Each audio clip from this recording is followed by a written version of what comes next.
আজকে আমি কভার করব সেটা হচ্ছে মেথোডোলজি অফ প্রফিটিক দাওয়া and its relevance to contemporary global society. রাসূল সাল্লাল্লাহু আলাইহি ওয়াসাল্লাম কিভাবে দাওয়া কার্যক্রম পরিচালনা করতেন, ওনার মেথোডোলজি কেমন ছিল এবং বর্তমান সময়ের সাথে এর প্রাসঙ্গিকতা কেমন, এই টপিকটা নিয়ে আমি কথা বলবো। তার আগে আমি শুরুতে দাওয়া ইস্যু যখনই আমার সামনে আসে তখন যেই কথাটা আমি বলি বা শেয়ার করি সেটা হচ্ছে মানহাজুল ওয়াসাতিয়্যা, মানে the balanced approach of Islam, ইসলামের যে ভারসাম্যপূর্ণ নেচার, এটা নিয়ে আমি কথা বলি।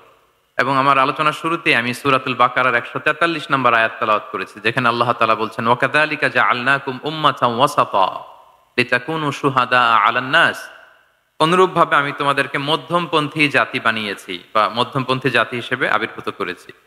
উম্মাতান ওয়াসাতা মানে উম্মাতান আদলান ওয়া খিয়ারা, শ্রেষ্ঠ জাতি, ন্যায়পরায়ণ জাতি, এবং যারা শ্রেষ্ঠ যারা ন্যায়পরায়ণ তারাই মূলত মধ্যমপন্থী জাতি। তো আল্লাহ তাআলা আমাদেরকে মধ্যমপন্থী জাতি বলেছেন। এই যে মধ্যম পন্থা আল ওয়াসাতিয়া, এটা ইসলামের অনেকগুলো অনন্য বৈশিষ্ট্যের মধ্যে থেকে একটি বৈশিষ্ট্য। বাট মাঝে মাঝে আমরা এই পন্থাটার কথা ভুলে যাই। ভুলে কি করি, অনেক সময় অনেক প্রান্তিক লেভেল থেকে কাজ করে ফেলি, চিন্তা করে ফেলি, অনেক সময় খুব বাড়াবাড়ি করে ফেলি, অনেক সময় ছাড়াছাড়ি করে ফেলি। বরং আমাদের থাকতে হবে মাঝামাঝি। তাহলে the first and foremost reminder today in this conference hall যে আমরা বাড়াবাড়িও করব না, ছাড়াছাড়িও করব না, আমরা মাঝামাঝি থাকবো। কোথায় থাকবো? জি, মাঝামাঝি, আল ওয়াসাতিয়া, যেটা শ্রেষ্ঠ এবং যেই মেথোডোলজির কথা কোরআন আমাদেরকে জানিয়েছে। আমি যদি এটাকে ইংরেজি করি ওয়াসাতিয়া, তাহলে ইংরেজি দাঁড়াবে এরকম যে the balance nature of Islam, ইসলামের যেই ভারসাম্যপূর্ণ যে নেচার, এটার নাম হচ্ছে মূলত আল ওয়াসাতিয়া। আপনি যদি খেয়াল করে দেখেন যে কিভাবে আমরা অন্যান্য জাতিগোষ্ঠীর তুলনায় মধ্যমপন্থী জাতি, তাহলে দেখবেন যে আমরা যদি সাইয়েদনা ঈসা আলাইহিস সালামের ব্যাপারে কথা বলি, জেসাস ক্রাইস্টের ব্যাপারে, তাহলে দেখেন ওনার ব্যাপারে ইহুদি নাসারারা কেউ বাড়াবাড়ি করেছে, কেউ ছাড়াছাড়ি করেছে, আমরা একেবারে মিডল ওয়েতে আছি। যেমন ঈসা আলাইহিস সালামের ব্যাপারে খ্রিস্টানরা কি বলে জানেন? তারা বলে ঈসা আলাইহিস সালাম হচ্ছে আল্লাহর সন্তান। নাউযুবিল্লাহি মিন যালিক। Jesus Christ is the son of God, গডের সন্তান। তাহলে দেখেন কতটা বাড়াবাড়ি করলো, ঈসা আলাইহিস সালামকে উঠাতে উঠাতে খোদার আসনে নিয়ে বসালো। বাড়াবাড়ি হয়ে গেল না এটা? আচ্ছা, তাহলে একদল খুব বাড়াবাড়ি করলো। এবার যদি ইহুদিদের কথা চিন্তা করি, ইহুদিরা কি বলে? ইহুদিরা একেবারে উল্টো। তারা বলে ঈসা আলাইহিস সালাম হচ্ছে ইবনু জিনা, মানে জারদ সন্তান। নাউযুবিল্লাহ। দেখেন তাদের প্রত্যেকের আকীদা শোনা মাত্রই আপনাদেরকে বলা লাগতেছে না যে নাউযুবিল্লাহ বলেন, আপনারা স্বতঃস্ফূর্ত ভাবেই বলতেছেন নাউযুবিল্লাহ। তার মানে একদল বাড়াবাড়ি করলো, একদল ছাড়াছাড়ি। একদল বলল তিনি আল্লাহর সন্তান বলে একেবারে আল্লাহর উপরে উঠাই ফেলছে, আরেক দল নামাতে নামাতে একেবারে পদদলিত করলো, বলল তিনি হচ্ছেন বাস্টার্ড, মানে ইবনু জিনা, জারদ সন্তান। নাউযুবিল্লাহ মিন যালিক।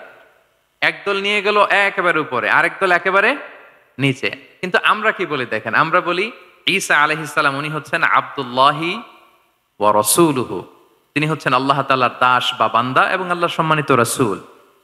দেখুন কতটা ব্যালেন্স এ আকীদা। আমরা আব্দুল্লাহ বলার মধ্য দিয়ে বেসিক্যালি নাসারাদেরকে রিফিউট করি, তাদের প্রতিবাদ করি আমরা যে তোমরা যে বলেছো আল্লাহ সন্তান না, ওইদিকে উঠানো যাবে না, নিচে নামায় নিয়ে আসো, উনি আব্দুল্লাহ, আল্লাহর দাস।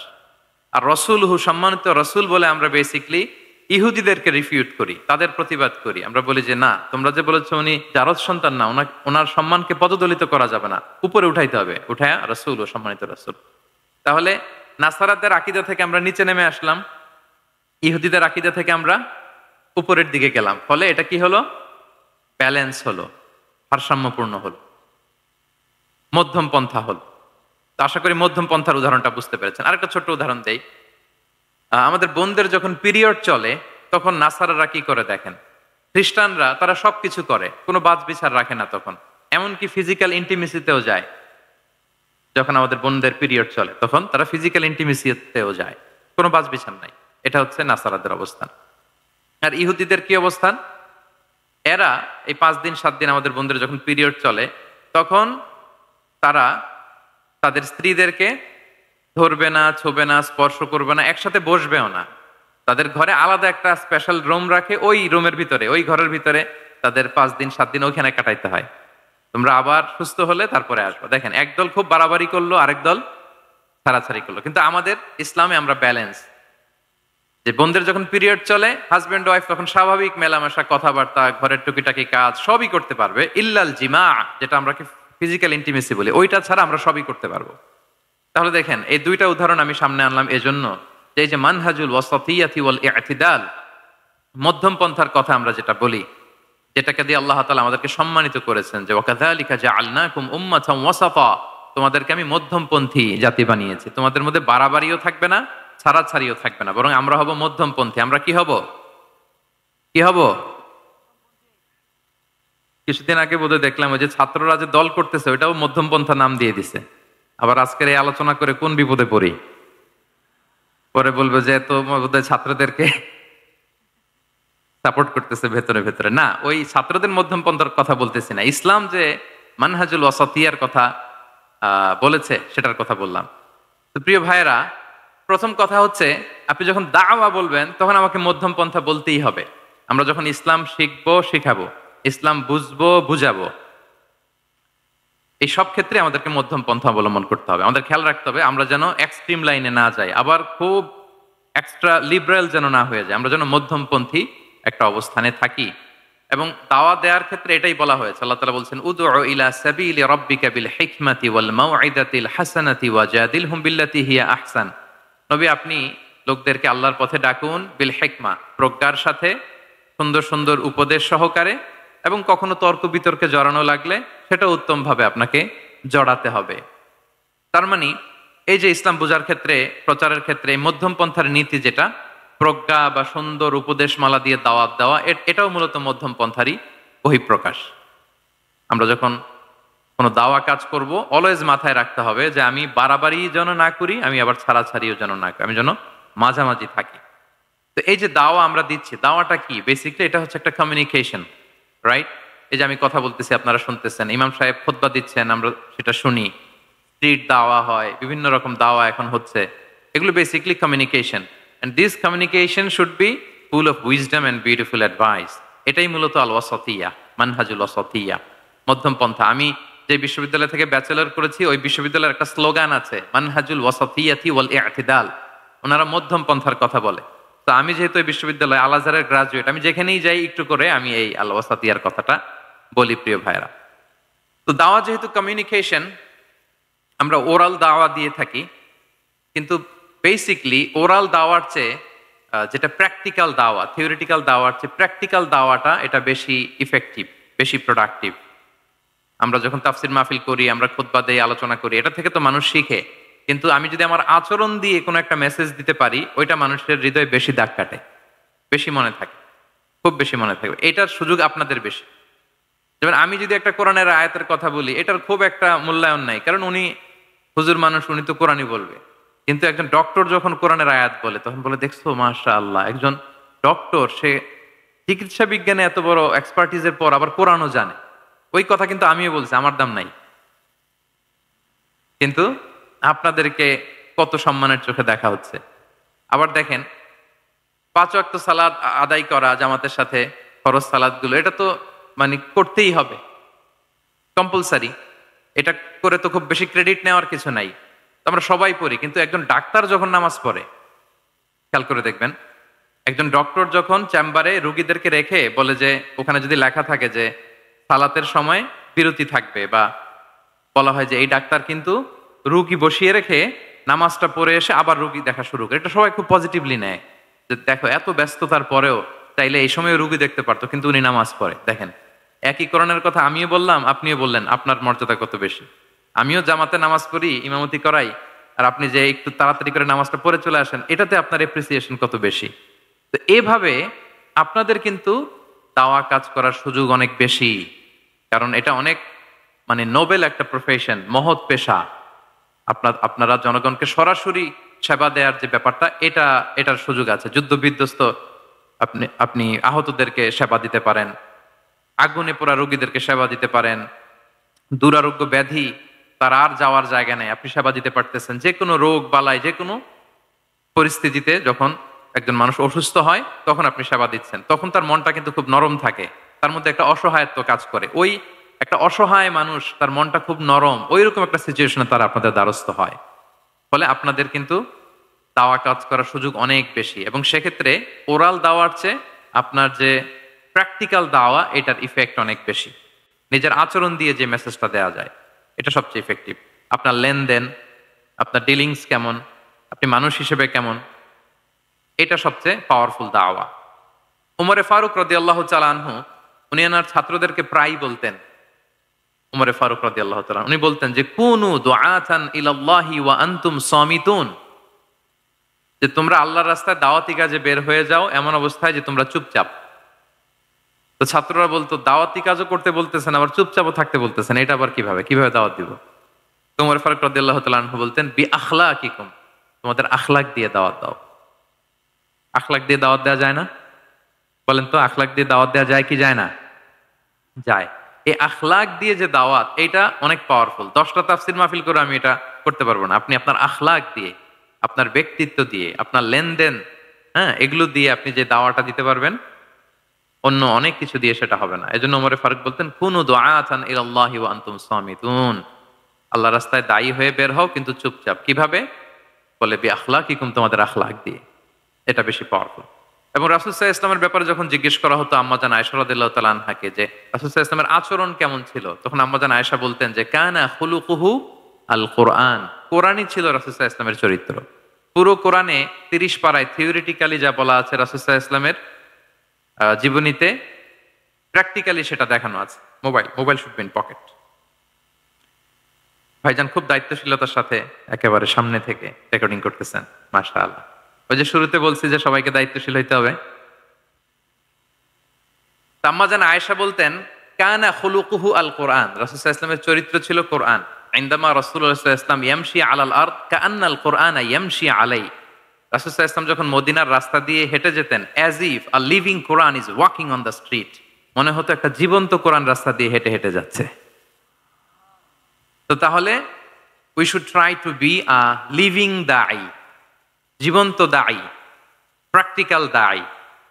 এটা যদি আমরা হইতে পারি তাহলে অনেক বেশি ইম্প্যাক্ট করা যাবে সোসাইটিতে, অনেক ইনফ্লুয়েন্স করা যাবে। যেটা বললাম যে আমাদের সততা, আচরণ, ব্যক্তিত্ব, পার্সোনালিটি, এগুলো দিয়ে আমরা যে দাওয়াটা দিতে পারি, ওরাল দাওয়া, বক্তব্য দিয়ে এটা অনেক সময় সম্ভব হয় না, এবং ডাক্তারদের জন্য এটা অনেক বড় একটা সুযোগ।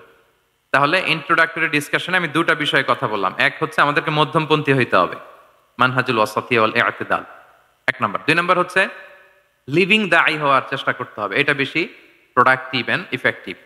এই দুইটা পয়েন্ট আমরা বুঝতে পেরেছি তো না? বুঝতে পেরেছেন সবাই? মাশাআল্লাহ। এবার চলুন যে রাসূল সাল্লাল্লাহু আলাইহি ওয়াসাল্লামের যে প্রফেটিক দাওয়া মেথোডোলজি, কিভাবে উনি দাওয়া কাজের আঞ্জাম দিতেন, সেখান থেকে আমাদের নেয়ার আধুনিক সময়ের এর প্রাসঙ্গিকতা কি আছে, আমি 10টা পয়েন্টে আজকের এই সেমিনারে কিছু কথা উপস্থাপনের চেষ্টা করব। ওমা তাওফীকি ইল্লা বিল্লাহ। 1 নাম্বার কথা হচ্ছে আমরা যে দাওয়া দিব, এই দাওয়া language should be very soft and mild and very touchy. দাওয়া ল্যাঙ্গুয়েজ হইতে হবে ভেরি সফট, অলওয়েজ সফট, সব সময়।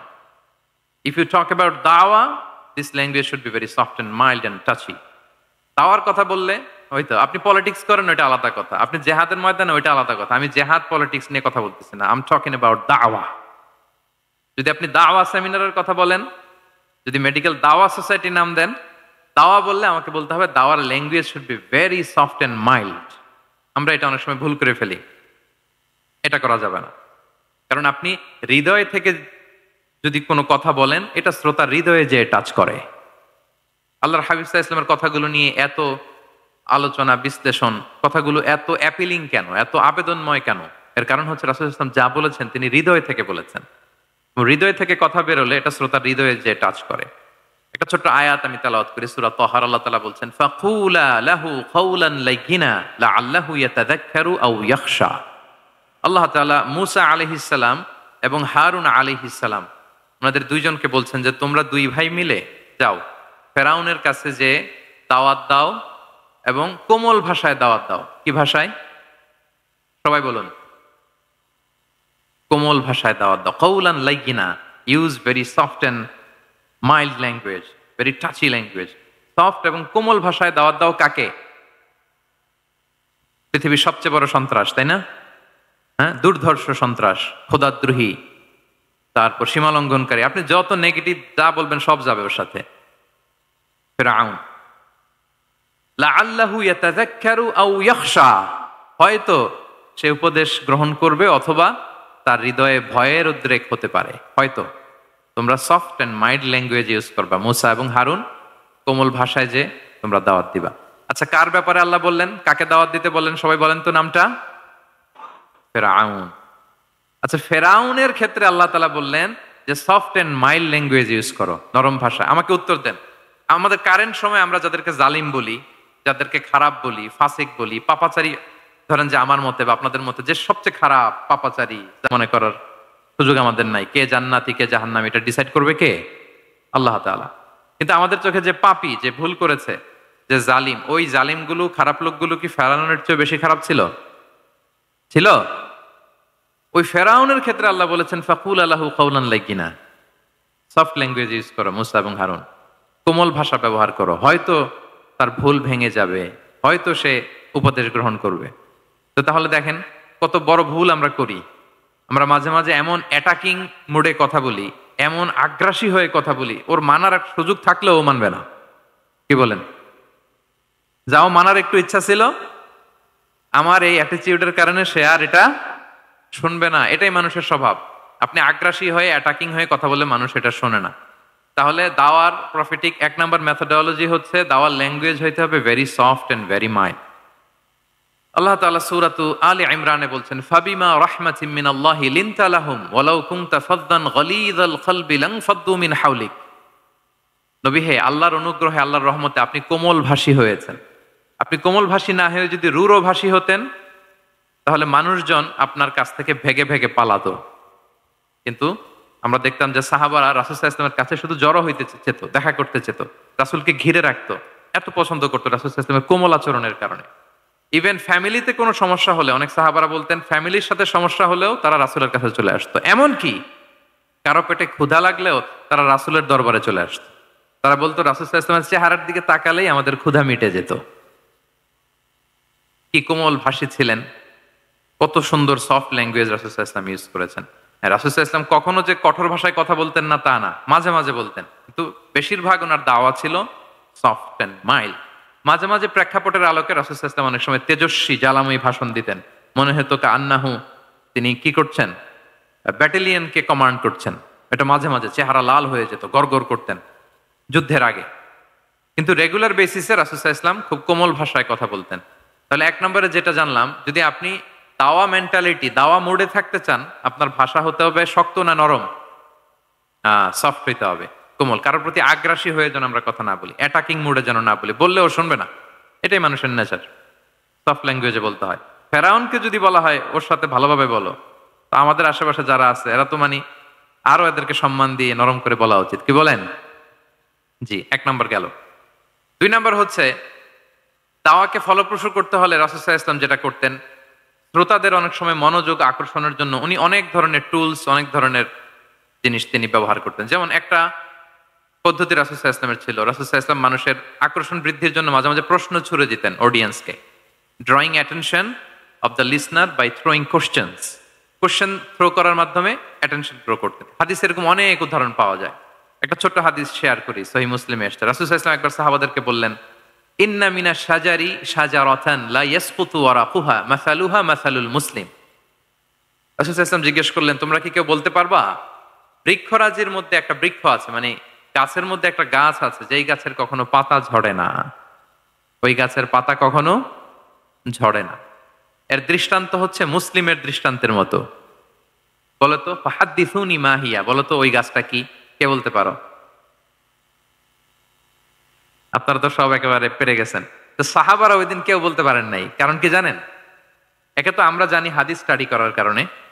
হাদিস স্টাডি না করলে তো আমরা বলতে পারতাম না, আমাদের দেশে তো খেজুর গাছ অত হয়ও না। তো ওনারা কেউ বলতে পারে না। এর কারণ হচ্ছে তারা ভাবছিল প্রশ্ন যেহেতু করছে, এটা যেন তেন প্রশ্ন, এটা কঠিন কোনো গাছের একটা নাম বলতে হবে। তো বাড়ির পাশে যে খেজুর গাছ, মদিনার অলিতে গলিতে যে খেজুর গাছ ভর্তি, এই দিকে আর ওনাদের অ্যাটেনশন যায় না। ওনারা চলে গেছে মরুভূমিতে, ইয়ামানে, তারপর একেবারে ডেজার্টের মাঝখানে কি কি ক্যাকটাস, গুলমলতা, কি কি গাছ আছে ওগুলো আওড়াচ্ছে মনে মনে। ভাবতেছে যে খেজুর গাছের কথা তো রাসূল সাল্লাল্লাহু আলাইহি ওয়াসাল্লাম আমাদের জিজ্ঞেস করার কথা না, এ তো আমাদের গাছ, বাড়ির পাশের গাছ। কেউই আর বলতে পারে নাই। এরপর রাসূল সাল্লাল্লাহু আলাইহি ওয়াসাল্লাম যখন দেখলেন সবাই অপারগ, রাসূল সাল্লাল্লাহু আলাইহি ওয়াসাল্লাম বললেন, ইন্নাহা আন-নাখলা, এটা হচ্ছে খেজুর গাছ, ডেট প্লান্ট। তো আব্দুল্লাহ ইবনে উমর রাদিয়াল্লাহু তাআলা আনহু বাড়িতে যাওয়ার পরে ওমরে ফারুককে তার বাবাকে বললেন যে, বাবা, আজকে যে রাসূল সাল্লাল্লাহু আলাইহি ওয়াসাল্লাম প্রশ্ন ছুড়ে দিলেন, আপনারা যে কেউ পারলেন না, উত্তরটা কিন্তু আমি পারতাম। তো ওমরে ফারুক বললেন, বলো কি, তুমি পারতা? তো বললা না কেন? তুমি আজকে উত্তর দিতে পারলে তো রাসূলের সামনে আমার বুকটা এত বড় হয়ে যেত। মানে লাল উট পেলে আরবরা যেই খুশি, আমি এর চেয়েও বেশি খুশি হতাম। তখন উনি বললেন যে, আপনি পারতেছেন না, অন্যান্য বয়স্ক সাহাবারা পারতেছে না, মুরব্বীরা কেউ যেহেতু বলে নাই, আমি বিনয়ের খাতিরে উত্তরটা দেই নাই, কিন্তু আমি জানতাম যে এটা খেজুর গাছ। তাহলে দেখেন, রাসূল সাল্লাল্লাহু আলাইহি ওয়াসাল্লাম অ্যাটেনশনটাকে ড্র করার জন্য প্রশ্ন ছুড়ে দিতেন।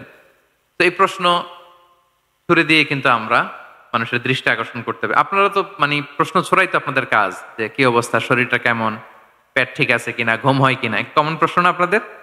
আপনাদের কাছে গেলেই তো প্রথমে জিজ্ঞেস করে যে হজম হয় কিনা, তারপর ঘুম আসে কিনা, এই হয় কিনা, অনেক প্রশ্ন আপনারা করেন। তো এইভাবে আপনি যদি আস্তে আস্তে প্রশ্নের ছলে যদি তাকে আপনি দাওয়া দিতে চান, আপনি কিন্তু দিতে পারেন। এটা রাসূল সাল্লাল্লাহু আলাইহি ওয়াসাল্লামের একটা দাওয়া মেথোডোলজি ছিল। দুইটা বলে ফেললাম। একটা হচ্ছে দাওয়ার ল্যাঙ্গুয়েজ হতে হবে অনেক শক্ত, নাকি? হ্যাঁ, নরম, সফট এন্ড মাইল্ড। 2 নাম্বার হচ্ছে প্রশ্ন ছুড়ে দিয়ে শ্রোতাকে আকর্ষণ করা, মনোযোগ আকর্ষণ করা। 3 নাম্বার ভিজুয়াল এক্সপ্লেনেশন। রাসূল সাল্লাল্লাহু আলাইহি ওয়াসাল্লাম এটা করতেন যাতে করে আরো সহজে বোঝানোর জন্য। এটা নিশ্চয়ই আপনারা করেন। রাসূল সাল্লাল্লাহু আলাইহি ওয়াসাল্লামের দাওয়া জিন্দেগিতে দেখা যায় প্রায় সময় কিছু উনি ভিজুয়াল এক্সপ্লেনেশন নিয়ে এসেছেন সাহাবাদের সামনে, যাতে করে সাহাবারা to get a better idea of the issue, আরো ইজিলি বুঝতে পারেন। যেমন একবার রাসূল সাল্লাল্লাহু আলাইহি ওয়াসাল্লাম অনাথ ইয়েতিমদেরকে যারা দেখভাল করে তাদের কি মর্যাদা, এটা বোঝাতে যে রাসূল সাল্লাল্লাহু আলাইহি ওয়াসাল্লাম 2 আঙ্গুল উঁচু করে একবার বললেন যে, আনা ওয়া কাফিলুল ইয়াতীমি ফিল জান্নাতি কাহাতাইন। আমার আঙ্গুল দুটো দেখতে পাচ্ছেন আপনারা সবাই? 2টা আঙ্গুল উঁচু করেন তো এভাবে।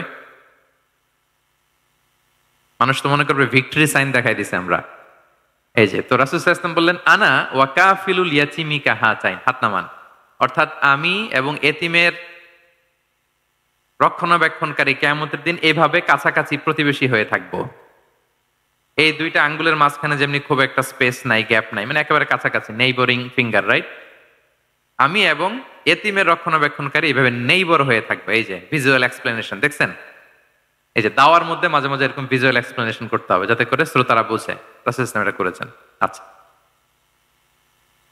মুসনাদে আহমদে এক হাদিস এসেছে, রাসূল সাল্লাল্লাহু আলাইহি ওয়াসাল্লাম একবার খেজুরের একটা ডাল নিয়ে মরুভূমির মধ্যে একটা দাগ টানলেন। খাত্তালানা রাসূলুল্লাহ সাল্লাল্লাহু আলাইহি ওয়াসাল্লাম খাত্তান, একটা স্ট্রেইট লাইন দিয়ে রাসূল সাল্লাল্লাহু আলাইহি ওয়াসাল্লাম বললেন, এটা হচ্ছে সিরাতুল মুস্তাকিম। সাহাবাদের দৃষ্টি আকর্ষিত হলো, সবাই মনোযোগী হয়ে উঠলো, তাই নাকি? সিরাতুল মুস্তাকিম, যে দোয়া আমরা প্রতিদিন করি, ইহদিনাস সিরাতাল মুস্তাকিম। খেজুরের ডাল দিয়ে স্ট্রেইট লাইন কেটে বললেন, এটা হচ্ছে সিরাতুল মুস্তাকিম।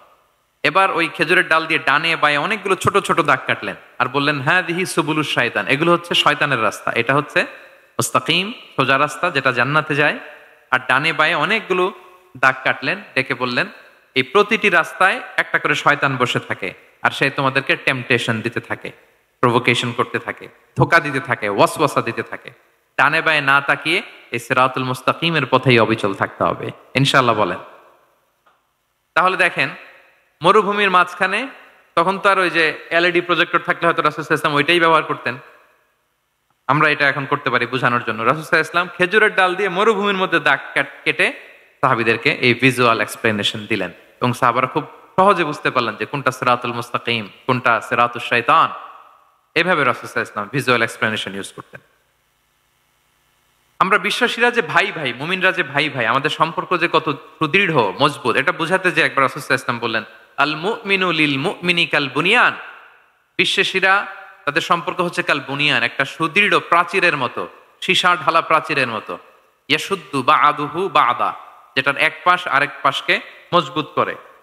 Strengthening one part the others, এক পার্ট আরেক পার্টকে মজবুত করে। যেমন এই বিল্ডিং, এদিকে ভেঙে ফেললে এটা নড়বড়ে হয়ে যাবে। তিনি বুঝালেন যে সুদৃঢ় প্রাচীরের মতো হচ্ছে বিশ্বাসীদের সম্পর্ক। এটা বলে ওয়াসাব্বাকা বাইনা আসাবিহি, মানে ডান হাতের আঙ্গুলগুলো বা হাতের ভেতরে ভেবে ঢুকিয়ে দিলেন, বললেন যে এরকম মজবুত। সুবহানাল্লাহ। এই যে এই হাতের আঙ্গুলগুলো এই হাতে ঢুকিয়ে এরকম চাপ দিলে খুব শক্ত হয় না, মজবুত হয় না? রাসূল সাল্লাল্লাহু আলাইহি ওয়াসাল্লাম বললেন, আমাদের বন্ধন হচ্ছে এরকম সুদৃঢ় মজবুত, সুদৃঢ় সীসা ঢালা প্রাচীরের মতো। আল্লাহু আকবার। তাহলে এই যে ভিজুয়াল এক্সপ্লেনেশন, রাসূল সাল্লাল্লাহু আলাইহি ওয়াসাল্লাম বোঝানোর জন্য এই যে এরকম টাক কাটা, কখনো এইভাবে। হাদিসে এরকম অনেক পাওয়া যায়। আমি অল্প কয়েকটা, সময়ের টাইম কনস্ট্রেন্টের কারণে অল্প কয়েকটা নিয়ে আসলাম। তাহলে এটা রাসূল সাল্লাল্লাহু আলাইহি ওয়াসাল্লামের একটা দাওয়া মেথোডোলজি ছিল, বোঝানোর জন্য কত ইজিয়েস্ট ওয়েতে তিনি অডিয়েন্সের কাছে পৌঁছাতে পারেন। তিনি প্রয়োজনে ভিজুয়াল এক্সপ্লেনেশনের সহায়তা নিতেন। কয়টা গেল মেথোডোলজি? 3টা। আচ্ছা, 4 নাম্বার হচ্ছে গ্রাজুয়ালিটি, ধীরে ধীরে ধাপে ধাপে দাওয়া পরিচালনা করা, দাওয়া কাজ করা। এটাতে অনেক সময় আমরা ভুল করে ফেলি। আমরা অনেক সময় একটু রাশিং মেন্টালিটিতে থাকি, তাড়াহুড়ো। একজন ভাই নতুন দিনে ফিরছে, আগে হয়তো সংশয়বাদী ছিল, নাস্তিক ছিল, প্র্যাকটিস করতো না, এখন সে প্র্যাকটিসের ইচ্ছা করছে। এই সুযোগ পেয়ে আমি তারে বলা শুরু করলাম, নামাজ পড়তে হবে, রোজা রাখতে হবে, জাকাত দিতে হবে, তোমার ওয়াইফকে পর্দা করাইতে হবে, হালাল হারাম ও কয়েক ছাড়ছে, আমার সম্ভব না। ও বলবে ভাই আগে যা ছিলাম ওইটাই ভালো ছিল, এতগুলো তো আমি মানতে পারবো না। এই যে আপনি তাকে দিন থেকে ভাগালেন, আপনার দাওয়া মেথোডোলজি জানা না থাকার কারণে আপনি তাকে ভাগালেন। একসাথে আপনি এত কথা বলবেন না। নতুন যখন কেউ দিনে ফিরে, তাকে আপনি একসাথে এত কথা বলবেন না। নতুন যখন কোনো বোন ইসলামে আসতে চায়, তাকে আপনি কঠিন করে বলবেন না। উপরে আমাদের বোনরা আছে, তাদেরকেও আমি বলবো সহজ করে বলেন। প্রথমে নামাজের কথা বলেন, নামাজ আস্তে আস্তে পড়ুক, যতটুকু পারুক। প্রথমে হয়তো 5 ওয়াক্ত পারবে না, 1 ওয়াক্ত 2 ওয়াক্ত দিয়ে শুরু করবে, এরপর আস্তে আস্তে 5 ওয়াক্ত যাবে। এরপর তাকে একটু শালীন পোশাকের কথা বলেন, যে তুমি একটু শালীন পোশাক পরো, সেফটি সিকিউরিটির জন্য ভালো। সেটাতে অভ্যস্ত হলে তাকে হেজাবের দাওয়াত দিবেন আপনি, হেজাবে অভ্যস্ত হলে নেকাবে দাওয়াত দিবেন আপনি। এইভাবে গ্রাজুয়ালিটি, ধাপে ধাপে, একসাথেই কঠিন করে দিনকে উপস্থাপন করা যাবে না। দাওয়া ইজ এ গ্রাজুয়াল প্রসেস। হ্যাঁ, গ্রাজুয়ালি যাইতে হবে। Beginning with the most important issue first, তারপর যেটা ইম্পর্টেন্ট, তারপর যেটা ইম্পর্টেন্ট, ধাপে ধাপে আপনি তাকে বলবেন। আপনারা নিশ্চয়ই সবাই মদ হারাম হওয়ার যে স্টেপগুলো আছে জানেন না? কয়বারে হারাম হয়েছে? 3 বারে। ওয়াসআলুনাকা আনিল খামরি ওয়াল মাইসির কুল ফীহিমা ইসমুন কাবীরু ওয়া মানাফিউ লিন-নাস ওয়া ইসমুহুমা আকবারু মিন নাফিহিমা। প্রথমে বললেন মদে কিছু উপকার আছে, কিন্তু এটার গুনাহ বেশি, ক্ষতি বেশি, কিন্তু সামান্য উপকার আছে। তো মানুষ সচেতন হয়ে গেল যে না, এটা কিন্তু গুনাহ আছে, ক্ষতি আছে, সাবধান হইতে হবে। মদ খাওয়া কমায় দিল। আচ্ছা, এরপর বলা হলো ওয়ালা তাকরাবুস সালাতা ওয়া আনতুম সুকারা, মাতাল হয়ে মদ খাওয়া অবস্থায় নামাজে যেও না। কারণ কোন এক সাহাবী নামাজে এমন ভাবে তেলাওয়াত করলেন, অর্থ চেঞ্জ হয়ে গেল। ফলে দিনে 5 বার মদ খাওয়া যাবে না। এই আয়াত দিয়ে তো তাই বোঝা যায়, তাই না? 5 বারের জন্য যখন সাবধান হয়ে গেল, আরো তারা অভ্যস্ত হয়ে গেল। এরপরে নাজিল হলো ইন্নামাল খামরু ওয়াল মাইসিরু ওয়াল আনসাবু ওয়াল আজলামু রিজসুম মিন আমালিশ শাইতানি ফাজতানিবুহু। মদ, জুয়া, ভাগ্যলিপি এগুলো শয়তানের কাজ, এগুলো থেকে বেঁচে থাকে। সবাই মদিনার ঘরের ভেতরে মদের বোতল যেগুলো ছিল ভেঙে সব রাস্তায় মদ দিয়ে মদিনার অলিগলি সয়লাভ। সুবহানাল্লাহ, কারো কষ্ট হয়নি, কারণ ধাপে ধাপে মদকে হারাম করা হয়েছে। কেউ যদি চেইন স্মোকার থাকে, আপনি যদি বলেন যে স্মোকিং হারাম, কালকে থেকে একটাও খেতে পারবে না, ও পারবে?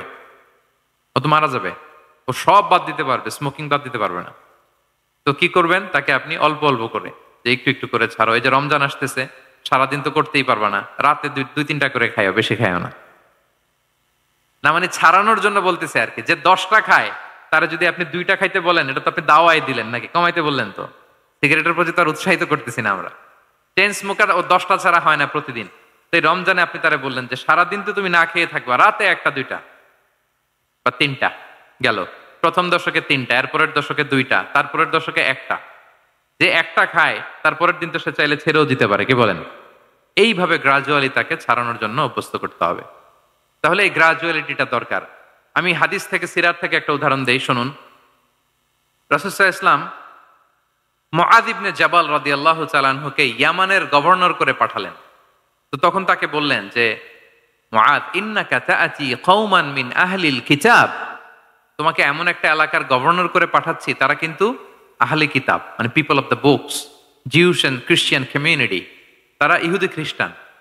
তো তাদেরকে যখন দাওয়াত দিবা, ধাপে ধাপে দিবা। কিভাবে দিবা? তিনি বললেন ফাদউহুম ইলা শাহাদাতি আন লা ইলাহা ইল্লাল্লাহ ওয়া আন্না মুহাম্মাদুর রাসূলুল্লাহ। প্রথমে দাওয়াত দিবা তাওহীদ আর রিসালাতের। আওয়াজ করে বলেন, প্রথমে কিসের?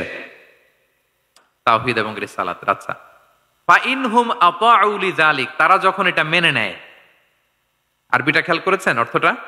ফা ইনহুম আতাউ লিযালিক, তাওহীদ রিসালাত যদি মেনে নেয়, তাহলে তাদেরকে 5 ওয়াক্ত নামাজের দাওয়াত দিও। আচ্ছা, 5 ওয়াক্ত নামাজে যখন তারা অভ্যস্ত হয়ে যায়, ফা ইনহুম আতাউ লিযালিক, যখন তারা এটাও মেনে নেয় তখন তাদেরকে যাকাতের আদেশ করো। সুবহানাল্লাহ, সুবহানাল্লাহ। দেখেন ধাপে ধাপে একবারে সবগুলো বিধান একবারে তাদের সাথে শেয়ার করতে বলেননি। প্রথমে তাওহীদের, রিসালাতের, মেনে নিলে সালাতের, মেনে নিলে যাকাতের, ধাপে ধাপে।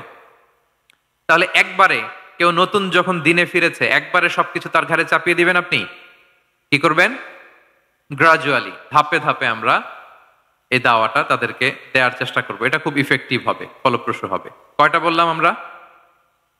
4টা। আপনাদের মনোযোগ আছে তো? বোরিং হচ্ছেন না তো? একটু বোরিং বোরিং লাগতেছে আপনাদের?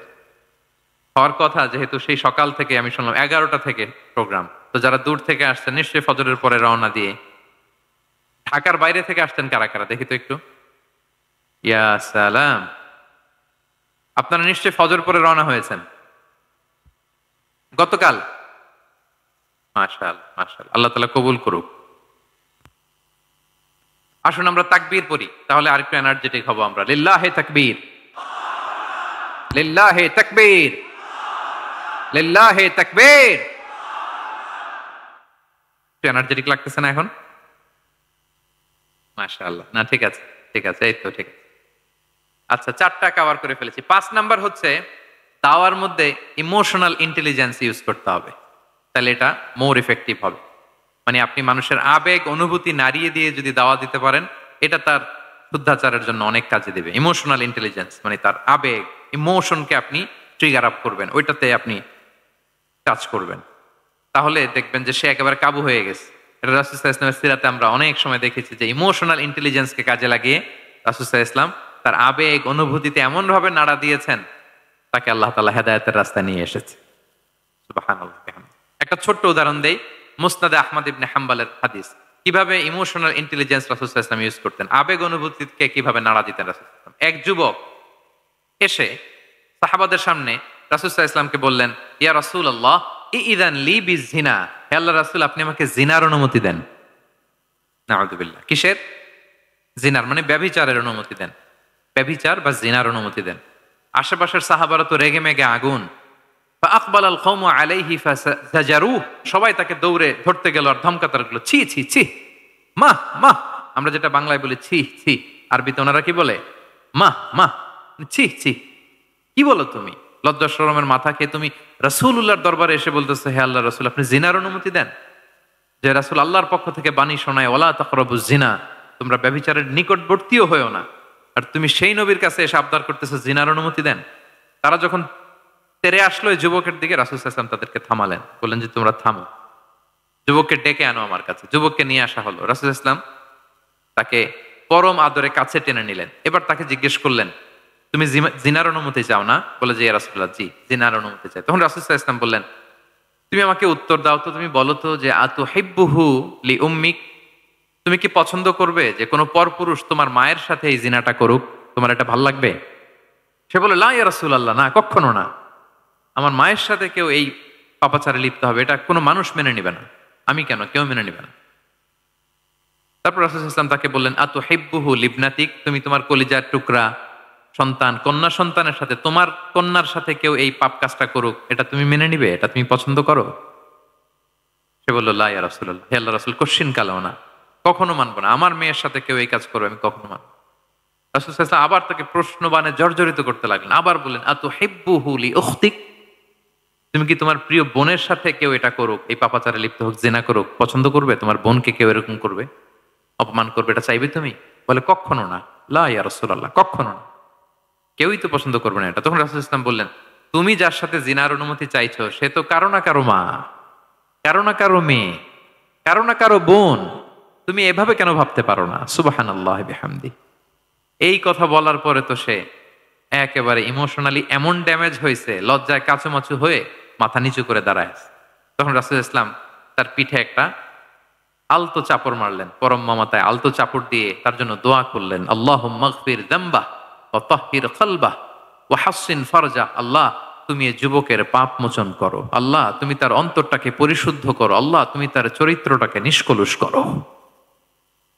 এই হাদিসের রাবি উনি বলতেছেন, ফালাম ইয়াকুন বা'দা যালিকাল ফাতা ইয়ালতাফিতু ইলা শাই, ওই দিনের পর থেকে এই যুবক কখনো কোনো পরনারীর দিকে রাস্তায় তাকায় নাই। এই ইমোশনালি যখন তাকে দুর্বল করা হলো, তাকে যখন এইভাবে রাসূল সাল্লাল্লাহু আলাইহি ওয়াসাল্লাম প্রেজেন্টেশন করলেন, হাদিসের বর্ণনাকারী বলেন এরপরে আমরা কোনোদিন তাকে পরনারীর দিকে তাকাতে দেখি নাই। তার হৃদয়টাকে আল্লাহ তাআলা পরিশুদ্ধ করে দিলেন। রাসূল সাল্লাল্লাহু আলাইহি ওয়াসাল্লাম ওয়ায়ুযাক্কিহিম, কিভাবে মানুষকে পরিশুদ্ধ করতে দেখেন, কিভাবে তার আবেগ অনুভূতিকে নাড়িয়ে তার চিন্তার জগতে আলোড়ন সৃষ্টি করে তাকে এমন ভাবে কাবু করলেন যে রাসূল সাল্লাল্লাহু আলাইহি ওয়াসাল্লাম যেই দিকে তাকে গাইড করতেছে এখন সে সেদিকেই যেতে বাধ্য।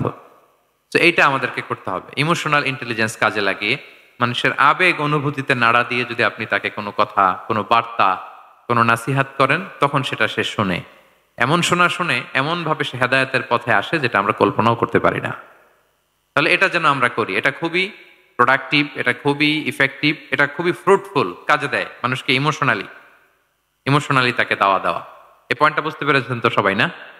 আলহামদুলিল্লাহ। কয়টা গেল? 5টা। 6 নাম্বার মেথোডোলজি হচ্ছে দাওয়া should be full of love. দাওয়া বললে এটার সাথে লাভ থাকতে হবে, লাভ, ভালোবাসা। যদি আপনি দাওয়া বলেন, এখানে লাভ থাকতে হবে। ইট কামস উইথ লাভ, ভালোবাসা। ভালোবাসা দিয়ে আপনি মানুষের হৃদয় জয় করতে হবে। আমরা দায়ীরা অনেক সময় বেশি জাজমেন্টাল হয়ে যাই। আরব শায়েখরা বলে যে নাহনু দুআত লাসনা কুদাত, আমরা দায়ী, আমরা জাজ নই, উই আর নট জাজেস। আমাদের অনেক দায়ীর আমরা ভুল করে ফেলি, আমরা বলি যে ও খারাপ, ও এটা, ও জাহান্নামী, ও খারিজ, এরকম আমরা সবাইকে নাকচ করি। মনে হয় যেন সবাইরে জাহান্নামে পাঠাই, আমি একা জান্নাতে যেতে পারলেই সফল। আচ্ছা বলেন তো, সব গেল জাহান্নামে, আপনি একা শুধু জান্নাতে, ভাল লাগবে আপনার? এই যে আজকে আমরা এখানে সবাই ছাত্র, শিক্ষক, ডিস্টিংগুইশ গেস্টরা, উপরে আমাদের বোনরা, কত ভালো লাগতেছে না? ধরেন যে 2500 সিটিং ক্যাপাসিটির এই চীন মৈত্রী সম্মেলন কেন্দ্রে কেউ নাই, শুধু আপনি একা। এই বিশাল হল রুমে কেউ নাই, আপনি একা, ভাল লাগবে? তখন মিস্টার বিনের মতো হা হু করা লাগবে, শুধু একা একা, ঠিক না? তো সবাইকে জাহান্নামে পাঠিয়ে শুধু আমি জান্নাতে গেলে এটা আমার ভাল লাগবে না, ওই জান্নাতে। তা আমরা কিভাবে আমাদের জান্নাতের দলকে ভারী করতে পারি, এই চেষ্টাটা আমাদের বেশি বেশি করতে হবে, কি বলেন? তাহলে দাওয়া should be full of love, কারণ ভালোবাসা দিয়ে যা জয় করা যায়, কঠোরতা দিয়ে তা পারা যায় না। ভালোবাসা দিয়ে আপনি যেটা করতে পারবেন, কঠোরতা দিয়ে কখনো সেটা করতে পারবেন। আসুন আমরা হাদিস থেকে শুনি, সিরাত থেকে শুনি। আল্লাহর হাবিব সাল্লাল্লাহু আলাইহি ওয়াসাল্লাম মসজিদে নববীতে বসে আছেন সাহাবাদেরকে নিয়ে। হঠাৎ এক বেদুইনের আগমন। বেদুইন মানে যার মধ্যে নগর জীবনের কোনো নিয়ম কানুন সে দেখেনি, জানে না, বুঝে না। সিভিলাইজেশন বলতে যেটা বুঝি, ভদ্রতা, কার্টিসি, ম্যানার, এটা সে শিখেনি। এরকম এক বেদুইন অনেক দূর পল্লী থেকে মদিনার মসজিদে নববীতে এসেছে, কিন্তু সে ইসলাম ধর্ম গ্রহণ করেছে, মুসলিম। তো মসজিদে ঢুকে সে 2 রাকাত নামাজ পড়তেছে। এসে যে রাসূলকে সালাম দিবে, কথা, ওই কার্টিসিটাও নাই। রাসূল সাল্লাল্লাহু আলাইহি ওয়াসাল্লাম বসা ওইদিকে সাহাবাদের নিয়ে, সে তার মতো এসে এক জায়গায় মসজিদের সাথে তার উট বেঁধে সে 2 রাকাত নামাজ পড়ে দোয়া করতেছে আল্লাহর কাছে। কি দোয়া জানেন? দোয়ার মধ্যেও কাটিসি নাই।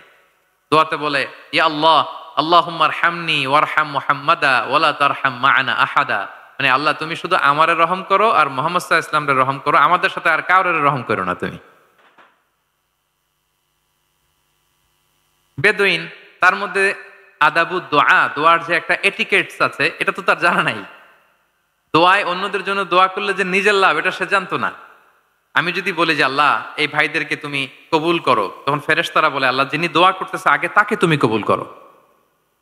কেউ অসুস্থ, আমি যদি বলি আল্লাহ আমার এই ভাইকে তুমি সুস্থ করো, আল্লাহর ফেরেশতারা বলে আল্লাহ যিনি দোয়া করলেন আগে তার রোগ বালাই থাকলে আগে তাকে সুস্থ করো। এই যে দোয়ার এটিকেটস, আদাব দোয়া, এটা সে জানতো না। সে দোয়া করতেছে আল্লাহুম্মা আরহামনি ওয়ারহাম মুহাম্মাদা ওয়ালা তারহাম মা'ানা আহাদা, শুধু আমারে রহম করো, মুহাম্মদ সাল্লাল্লাহু আলাইহি ওয়াসাল্লাম রহম করো, আর কাউরে না।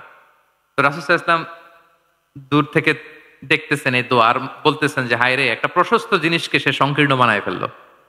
আল্লাহর কাছে কি রহমের কোনো কমতি বা ঘাটতি আছে? নাই। সে তো দোয়াতে সবাইকে ইনক্লুড করতে পারত। তো রাহমাতাল লিল আলামিন আল্লাহর হাবিব সাল্লাল্লাহু আলাইহি ওয়াসাল্লাম তিনি বুঝতে পেরেছেন যে এই লোকটা আসলে বেদুইন, তার মধ্যে ওই কার্টিসি নাই। তো তিনি ফলো করতে লাগলেন যে দেখি লোকটা কি করে। তো লোকটা দোয়া টোয়া করেই এবার যে মসজিদের এক কর্নারে বসে ওখানেই পেশাব করা শুরু করলো। মানে কোনো কার্টিসি, নিয়ম, ভদ্রতা তার জানা নাই। তো তাকে পেশাব করতে দেখে বাকি লোকেরা তো তাকে ধরতে গেল, মারতে গেল। রাসূল সাল্লাল্লাহু আলাইহি ওয়াসাল্লাম বললেন দাউ, রাখো রাখো, আরে থামো থামো, ওকে কাজ সারতে দাও, ওকে ওর কাজ সারতে দাও। কারণ আপনারা এটা ভালো জানেন যে ওয়াশরুম সারা অবস্থায় যদি কেউ বাইরে থেকে জোরে ডাক দেয় তাহলে অবস্থা খারাপ আছে, ঠিক কিনা বলেন? কেউ টয়লেট সারতেছে ওয়াশরুমে, তখন যদি আপনি জোরে নক করেন এটা তার ক্ষতি হয়, কারণ আগে তাকে ওইটা পাস করতে হবে স্মুথলি।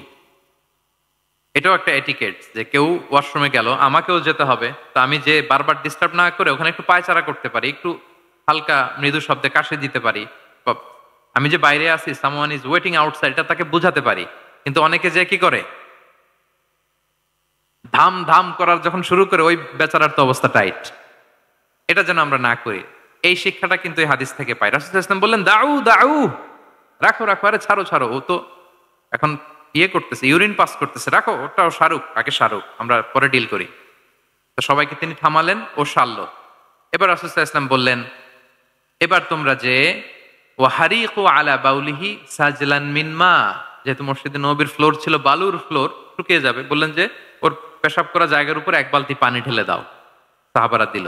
আর এই বেদুইন লোককে রাসূল সাল্লাল্লাহু আলাইহি ওয়াসাল্লাম কাছে টেনে নিলেন, যে তাকে খুব ভালোবাসা দিয়ে বললেন, কি অবস্থা তোমার, কোত্থেকে আসছো, সব খোঁজ খবর নিয়ে বললেন যে তুমি যে এখানে নামাজ পড়লা, এরপরে আবার এই কাজটা সারলা, তুমি কি জানো এইখানে আল্লাহর জিকির করা হয়, এটা আমাদের এবাদতগাহ, এখানে আমরা রবের জিকির করি, তার কাছে ফরিয়াদ করি, সবাই মিলে এই কমিউনিটির সবাই এখানে আসে, এই কমিউনিটির, মদিনার কমিউনিটির সবাই মিলে নারী পুরুষ নির্বিশেষে আমরা এসে এখানে আল্লাহর কাছে ফরিয়াদ করি, দোয়া করি, এবাদত করি, কোরআন তেলাওয়াত করি, এটা আমাদের এবাদতগাহ। এইখানে কি এমন কাজটা করা তোমার ঠিক হলো? সে তো লজ্জায় কাচুমাচু হয়ে রাসূল সাল্লাল্লাহু আলাইহি ওয়াসাল্লামের কাছে ক্ষমা চাইতেছে। সুবহানাল্লাহি বিহামদি। একটা কঠিন পরিস্থিতিকে ভালোবাসা দিয়ে রাসূল সাল্লাল্লাহু আলাইহি ওয়াসাল্লাম কোথায় নিয়ে যেতেন, এটাকে পুরো হিস্ট্রি পাল্টে দিতেন, সিনারিও পাল্টে দিতেন। সাহাবারা অবাক হলো, তারাও শিখলো যে না, এরকম করা যাবে না। তখন তাকে এইভাবে ডিল করলেন। আর সাহাবারা যারা রাগারাগি করেছিল, সাহাবীদেরকে রাসূল সাল্লাল্লাহু আলাইহি ওয়াসাল্লাম বললেন, ফা ইন্নামা বুইসতুম মুয়াসসিরিন ওয়া লাম তুবআসু মুআসসিরিন, মনে রেখো তোমরা সহজপন্থী হয়ে প্রেরিত হয়েছো, তোমরা কঠিন কট্টরপন্থী হয়ে, জটিলপন্থী হয়ে প্রেরিত হও নাই। তোমরা কোনো কাজকে জটিল ভাবে সমাধানের দিকে যেও না, সহজ করে সলভ করবা। সুবহানাল্লাহ, সুবহানাল্লাহ বিহামদি। তাহলে দেখেন, ভালোবাসা দিয়ে রাসূল সাল্লাল্লাহু আলাইহি ওয়াসাল্লাম ওই বেদুইনকে যেভাবে আদব শিক্ষা দিলেন, তার হৃদয় জয় করলেন, কঠোরতা দিয়ে পারা যেত? বলেন তো পারা যেত? পারা যেত না। তো 6 নাম্বার দাওয়া মেথোডোলজি হচ্ছে, দাওয়া should be full of love, full of love, full of well wishes. আপনি শুভকামনা, ভালোবাসা, এটা দিয়ে আপনি মানুষের হৃদয়ে যতটুকু জায়গা পাবেন, কঠোরতা দিয়ে পাবেন না। আরেকটা ছোট্ট উদাহরণ দেই। সুমামা ইবনে উসাল রাদিয়াল্লাহু তাআলা আনহু, উনি ইয়ামামার অধিপতি ছিলেন, অধিপতি। রাসূল সাল্লাল্লাহু আলাইহি ওয়াসাল্লামকে হত্যা করতে এসেছিলেন গোপনে। কি করতে? হত্যা করতে। কি করতে বলেন সবাই? হত্যা করার জন্য এসেছিলেন। কিন্তু দুর্ভাগ্যক্রমে হত্যা করতে এসে সে ধরা পড়ে গেছে সাহাবীদের হাতে, হত্যা করতে পারে নাই সুমামা ইবনে উসাল। তো সাহাবীরা তাকে ধরে মসজিদে নববীর পিলারের সাথে বেঁধে রাখলো, ইসলামকে ডাকলো। তারা বললো যে ইয়া রাসূলুল্লাহ, দেখেন ইয়ামামা থেকে আসছে সুমামা ইবনে উসাল আপনাকে হত্যা করবার জন্য, তাকে আমরা ধরে ফেলেছি, আমরা বেঁধে রেখেছি। তো রাসূল ইসলাম তার কাছে যে তার খোঁজ খবর নিলেন প্রথম দিন, এবং তার সামনে যথারীতি তাওহীদ এবং রিসালার দাওয়াত দিলেন। ফিরে আসলেন, ফিরে এসে সাহাবাদেরকে বললেন, তোমাদের ঘরে ভালো রুটি আছে কার কাছে? রুটির কালেকশন, আটা পিষে রুটি বানাতে পারবে। একজন বললো আমি। বললো যে এটা সুমামাকে দিয়ে আস। তো দিয়ে আসলো। আরেকজন বললো ভালো তাজা খেজুর আছে কার কাছে? এক সাহাবী বললেন আমার কাছে। রাসূল ইসলাম বললেন যাও, এটা সুমামাকে দিয়ে আস। দিয়ে আসলেন। এরপরের দিন রাসূল ইসলাম যে আবার ইসলামের সৌন্দর্য, হ্যাঁ, মাহাসিনু আহকামি শারিয়া, ইসলামী শারিয়ার যে বিউটি অফ ইসলাম, এটা তুলে ধরলেন, ইসলামের যৌক্তিকতা তুলে ধরলেন। সে অবাক হতে লাগলো যে কিরে, যুদ্ধবন্দীদের সাথে মুহাম্মদ সাল্লাল্লাহু আলাইহি ওয়াসাল্লাম এবং তার অনুসারীরা এরকম আচরণ করে? সে তো যুদ্ধবন্দী, এত সুন্দর আচরণ। তাকে আবার ইসলামের সুশীতল পানিগুলোর প্রতি আহ্বান করে রাসূল ইসলাম বাড়িতে এসে এবার নিজের যে উট আছে, উটকে যে পালে, সে রাখালকে বললো তুমি উটের দুধ দহন করে তাকে কিছু দুধ দিয়ে আসো, যাও। সুবহানাল্লাহ। আসছিল রাসূল সাল্লাল্লাহু আলাইহি ওয়াসাল্লামকে কি করতে? হত্যা করতে। তো তাকে ওটের গরম দুধ দিয়ে আসা হলো, সে পেট ভরে খেলো। তৃতীয় দিন এবার রাসূল সাল্লাল্লাহু আলাইহি ওয়াসাল্লাম যে ইসলামের যে ভবিষ্যৎ, ইসলাম মানলে যে জান্নাতে থাকা যাবে, এগুলো সব বললেন, এবং তাকে আরো অনেক মেহমানদারি করলেন, আপ্যায়ন করলেন। 3 দিন যখন রাসূল সাল্লাল্লাহু আলাইহি ওয়াসাল্লাম ইসলামকে তার সামনে এভাবে প্রেজেন্ট করলেন, আপ্যায়ন করলেন, ভালো আচরণ দেখালেন, সে অবাক হয়ে গেল। আল্লাহ তাআলা তার হৃদয়টাকে নূর দিয়ে আলোকিত করে দিলেন। 3 দিন পর রাসূল সাল্লাল্লাহু আলাইহি ওয়াসাল্লাম সাহাবীদেরকে ডেকে বললেন, যাও সুমামা ইবনে উসালের হাত পা গুলো যে রশি দিয়ে বেঁধে রেখেছো ছেড়ে দাও, রশিগুলো খুলে দাও। সাহাবারা বলে, বলেন কি ইয়া রাসূলুল্লাহ, সে তো খুনি, সে সুযোগ পেলেই তো অ্যাসাসিনেট করতো, তার রশি, হাতের রশি খুলে দিত, আপনাকে মেরে ফেলবে। আল্লাহ রাসূল সাল্লাল্লাহু আলাইহি ওয়াসাল্লাম বললেন, না, আমি যা জানি তোমরা সেটা জানো না, যেটা বলেছি তাই করো। মসজিদে নববীর পিলারের সাথে তাকে যে বেঁধে রেখেছো, রশি খুলে দাও, হাত পা খুলে দাও। আল্লাহর হাবিব সাল্লাল্লাহু আলাইহি ওয়াসাল্লামের নির্দেশ মোতাবেক সাহাবারা ওনার হাত খুলে দিলেন, পা খুলে দিলেন। সুমামা ইবনে উসাল কারোর সাথে কথা না বলে, তার বাড়ি তো ইয়ামামা, সেখানেও ফিরে গেলেন না, অন্য কোনো শহরেও গেলেন না। তিনি মদিনা থেকে অনতি দূরে একটা খেজুরের বাগান আছে, ওখানে কুয়া আছে, উনি যে ওই কুয়ার পানি দিয়ে গোসল করলেন। গোসল করে পবিত্র হয়ে মসজিদে নববীতে রাসূল সাল্লাল্লাহু আলাইহি ওয়াসাল্লামের কাছে ফিরে আসলেন, আর এসেই ঘোষণা দিলেন, আশহাদু আল্লা ইলাহা ইল্লাল্লাহ ওয়া আশহাদু আন্না মুহাম্মাদার রাসূলুল্লাহ। সুবহানাল্লাহ, সুবহানাল্লাহ। তিনি বললেন যে, আমি সাক্ষ্য দিচ্ছি আল্লাহ ছাড়া কোনো ইলাহ নেই, আরো সাক্ষ্য দিচ্ছি যে মুহাম্মদ আপনি আল্লাহর প্রেরিত বান্দা এবং রাসূল। সুবহানাল্লাহ পড়বেন না সবাই? এবার তিনি বললেন, মুহাম্মদ, আপনার চেহারার চাইতে অপছন্দের চেহারা পৃথিবীতে আর দ্বিতীয়টা আমার কাছে ছিল না, কিন্তু আজকের পর থেকে আপনার চেয়ে প্রিয় চেহারা, আপনার চেহারার চেয়ে প্রিয় কোনো চেহারা আমার কাছে আর নাই। ইসলামের চেয়ে অপছন্দনীয় ধর্ম আমার কাছে আর ছিল না, কিন্তু আজ থেকে ইসলামের চেয়ে পছন্দনীয় কোনো ধর্ম আমার কাছে নাই। মদিনার চেয়ে অপছন্দের শহর আমার কাছে ছিল না, তো আজ থেকে মদিনার চেয়ে কোনো প্রিয় শহর আমার কাছে নাই। সুবহানাল্লাহ। উনি গমের বড় ডিলার ছিলেন, গম ব্যবসা করতেন। উনার থেকে গম নিয়ে মক্কায় মুশরিকরা চলতো। তিনি ঘোষণা দিলেন, আজকে থেকে আমার এলাকার কোনো গম মক্কায় যাবে না। এবার মক্কাবাসী পড়ছে বিপদে, গম ছাড়া তো তারা খেতেও পারবে না। তারা আল্লাহর হাবিব সাল্লাল্লাহু আলাইহি ওয়াসাল্লামের কাছে চিঠি লিখে পাঠালেন যে, মুহাম্মদ, তোমার এই যে নতুন অনুসারী, সে যদি গম না দেয় আমাদের তো অবস্থা খারাপ, তুমি দয়া করে এই গমের সাপ্লাই আবার যাতে সে চালু করে তুমি একটু বলে দাও। আল্লাহর হাবিব সাল্লাল্লাহু আলাইহি ওয়াসাল্লাম আবার সুমামা ইবনে উসালকে বলে দিলেন, আবার সে সাপ্লাই চালু করলো। সুবহানাল্লাহ বিহামদি। এবং তিনি প্রথম তালবিয়া পাঠ করে উমরা করেছিলেন, ওনার আগে কেউ এভাবে উমরা করতে পারেনি। তাহলে দেখেন, আসলো খুনি হয়ে, আসলো কি হয়ে? খুনি হয়ে, আর ফিরে গেল নবী প্রেমিক হয়ে। সুবহানাল্লাহ। এটা কিভাবে সম্ভব হয়েছে? রাসূল সাল্লাল্লাহু আলাইহি ওয়াসাল্লামের উদারতা, ভালোবাসা, ঠিক কিনা বলেন? তাহলে আপনি যদি দাওয়ার কথা বলেন আমাকে, দাওয়া should be full of love. কারণ ভালোবাসা দিয়ে যা জয় করা যায়, কঠোরতা দিয়ে সেটা পারা যায় না। কয়টা গেল? 6টা। আর রইল কয়টা? 4টা। আগ্রহ আছে তো না শোনার? আচ্ছা, 7 নাম্বার হচ্ছে, 7 নাম্বার, রাসূল সাল্লাল্লাহু আলাইহি ওয়াসাল্লাম যদি কাউকে কারেকশন করতে চাইতেন, কখনো তাকে অপমান করতেন না, অন্যের সামনে তার নাম নিতেন না, নাম না নিয়ে তাকে শুধরে দিতেন। এটা দাওয়ার আরেকটা মেথডোলজি। কেউ কোনো ভুল কাজ করলে তার নাম ধরে অন্যের সামনে লজ্জিত করতেন না। আমরা কিন্তু অনেক সময় করে ফেলি, করি না? অন্যের সামনে মানুষকে কারেক্ট করি, এটা ঠিক না। The way he use to correct others, আপনি যদি সিরাতের দিকে তাকান, সুবহানাল্লাহ, কিভাবে উনি অন্যকে কারেকশন দিতেন, নাম উল্লেখ করতেন। আমরা এটা অনেক ভুল করি। আমি এজন্য খুব দুঃখিত এবং লজ্জিত। আমাদের দাওয়া অঙ্গনে আপনি ইউটিউব খুললে দেখবেন যে অনেক দায়ীরা, এক দায়ী আরেক দায়ীকে তুচ্ছ-তাচ্ছিল্য করছে, তার নাম নিয়ে তাকে ছোট করা, তাকে খারিজ করা, তাকে নাকচ করা, সে জাহান্নামী, সে কাফের, সব ইসলামের ঠিকাদারি উনি একা নিজে নিয়ে বসে আছে, আর বাকি যা আছে সব খারিজ। এইটা রাসূল সাল্লাল্লাহু আলাইহি ওয়াসাল্লামের দাওয়ার সাথে যায় না। বরং কেউ যদি কোনো ভুল কিছু বলে, ভুল করে, আপনি যদি মনে করেন যে না, তার এটা ভুল, আমারটা সঠিক, তো আপনার নিয়ম হচ্ছে আপনি সঠিকটা প্রচার করা। তাহলে কেউ যদি ভুল করে থাকে, তারও টনক নড়বে, বাকিরাও সঠিকটা জেনে যাবে।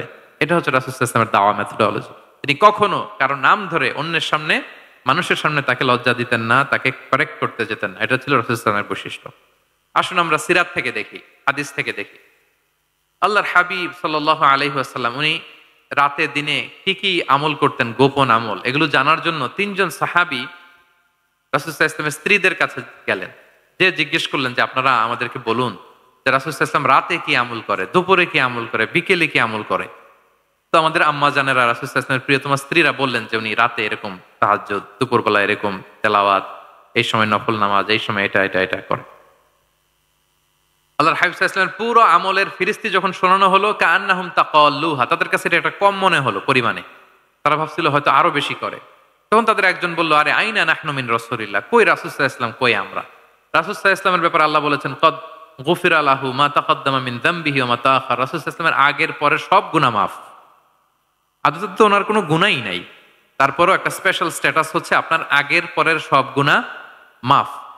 তো তারা বলল, যেই মহান ব্যক্তির, যেই নবীর আগের পরের সব গুনাহ মাফ বলে ঘোষণা দেওয়া হয়েছে, তার সাথে তো আমাদের তুলনা করলে হবে না, আমাদের তো বেশি আমল করতে হবে। রাসূল সাল্লাল্লাহু আলাইহি ওয়াসাল্লাম হয়তো এই জন্য এই স্ট্যান্ডার্ড মেনটেন করেন না, এরকম করলে তো আমরা মাফ পাবো না আল্লাহর কাছে। ভালো চিন্তা থেকেই, ভালো চিন্তা থেকেই তারা ভাবছেন যে না, আমাদের আমল আসলে কম হয়ে যাচ্ছে, বাড়াইতে হবে। রাসূল সাল্লাল্লাহু আলাইহি ওয়াসাল্লামের কথা ভিন্ন, আমাদের বাড়াইতে হবে। তো কি করতে হবে? একজন বলল আজকে থেকে আমি সারা রাত নফল নামাজ পড়বো, সারা রাত ঘুমাবো না আর। নিয়ত করে ফেলছে আমি সারা রাত নফল নামাজ, এশার পর থেকে যে নফল শুরু হবে ফজর পর্যন্ত, ঘুমটম নাই। আচ্ছা গেল। আরেকজন বলল আমি সারা বছর রোজা রাখবো, কালকে থেকে যে রোজা ধরবো আর ভাঙবো না, সারা বছর। আরেকজন বলল আমার কয়েকজন স্ত্রী আছে, আমি আর স্ত্রীদের কাছে যাব না, আমি এখন থেকে সন্ন্যাসী, বৈরাগী জীবন যাপন করব, আমি আর কোনো নারীর কাছে যাচ্ছি না। তো এই ঘোষণা যখন তারা দিয়ে ফেলছে, এটা রাসূল সাল্লাল্লাহু আলাইহি ওয়াসাল্লামের কান পর্যন্ত যেয়ে পৌঁছালো। আল্লাহর হাবিব সাল্লাল্লাহু আলাইহি ওয়াসাল্লাম এটা শুনে ফেললেন। শুনে রাসূল সাল্লাল্লাহু আলাইহি ওয়াসাল্লাম এটা অপছন্দ করলেন, কারণ এটা তো রাইট ট্র্যাক না, ওনারা ভুল করতেছে। তো একটা ভরা মজলিসে রাসূল সাল্লাল্লাহু আলাইহি ওয়াসাল্লাম বললেন, আনতুমুল্লাযীনা কুলতুম কাযা ওয়া কাযা, শুনলাম তোমাদের মধ্যে কে কে নাকি এমন এমন বলছো। সুবহানাল্লাহ। তিনি বলতে পারে এই আব্দুল্লাহ দাঁড়াও, এই আব্দুর রহমান স্ট্যান্ড আপ, এই দাঁড়াও, তুমি নাকি এটা বলছো, তুমি এটা বললে তো ওনারা লজ্জা পেতেন না? সবার সামনে লজ্জা পেতেন। উনি এটা না করে কাজ হাসিল হয়ে যাচ্ছে, বললেন আনতুমুল্লাযীনা কুলতুম কাযা ওয়া কাযা। অনেক বর্ণনা এরকম পাওয়া যায়, মা বালু আকওয়ামিন ইয়াফআলুনা কাযা ওয়া কাযা, মা বালু আকওয়ামিন ইয়াকুলুনা কাযা ওয়া কাযা। তাদের কি হলো, তারা এমন এমন বলে, তাদের হলোটা কি, তারা এমন এমন বলে। এইভাবে তিনি শুধরে দিতেন। তো বললেন তোমাদের মধ্যে কেউ কেউ নাকি এটা বলে, এটা বলে। এই ওই তিনজনের তো টনক নড়ে গেছে, আর বাকিরা শুনতেছে। তখন রাসূল সাল্লাল্লাহু আলাইহি ওয়াসাল্লাম বললেন না, এটা ঠিক নয়। আমি তোমাদের মধ্য থেকে সবচেয়ে বেশি মুত্তাকি, সবচেয়ে বেশি বুজুর্গ। ওয়াল্লাহি ইন্নী লা আখশাকুম লিল্লাহি ওয়া আতকাকুম লাহু। আমি তোমাদের মধ্যে থেকে আল্লাহকে সবচেয়ে বেশি ভয় পাই। বলেন তো রাসূল সাল্লাল্লাহু আলাইহি ওয়াসাল্লামের চেয়ে বেশি আল্লাহকে ভয় পাওয়া কারো পক্ষে সম্ভব? আল্লাহর হাবিব সাল্লাল্লাহু আলাইহি সাল্লামের চেয়ে বেশি মুত্তাকি হওয়া কারো পক্ষে সম্ভব? আমার নবীর চাইতে শ্রেষ্ঠ হওয়া সম্ভব? তার যে স্ট্যান্ডার্ড ইবাদতের, এটারে ছাড়ায় যাওয়া সম্ভব? সম্ভব না। তো তিনি বললেন যে আমি রাত্রিবেলা ঘুমাই আসার পরে, আবার শেষ রাতে তাহাজ্জুদও পড়ি, ঘুমও আছে নামাজও আছে, ব্যালেন্স।